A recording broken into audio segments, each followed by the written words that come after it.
triathlete sa buffet tayo. Charot lang. Sa buffet. Joke lang. Go, joke lang, JP. Go ahead. Anyway, congratulations po for new series. For Yen muna, kasi this is being aired on prime time po, no? I think, basta it's a prime show of Dreamscape. But Yen, you are the leading lady again. And parang... Parang ayaw mo. First time Hindi nga po. niya ulit mag-leading lady sa amin sa Dreamscape. Go ahead, JP. Ngayon with Gerald naman and Jake, so how does it feel na bagong team up na naman yung kasama mo, Correct. bagong partners, if ever kung sino sa kanila? Ngayon nga po, nanginginig talaga ako. Hindi pa rin po ako makapaniwala. And ako po, sobrang thankful talaga ako kay Sir Dave for this opportunity.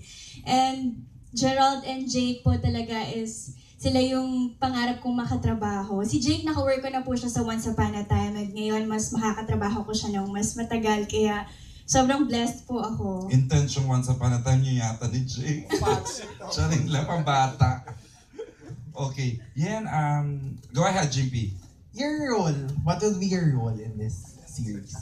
Yung character ko dito, yun nga, opposite kasi sa personality ko kasi papasukin nga namin yung triathlon. Pero ako, personally, hindi talaga ako athletic. So, ako, very challenging sa akin. Kaya ngayon, nag-start na kami mag-training. Sorry, nabubulol. It's okay, bebe. Kinakabahan po ako. And ayun, I'm excited po. What's your character name? Is she allowed Elma. Oh, the runner?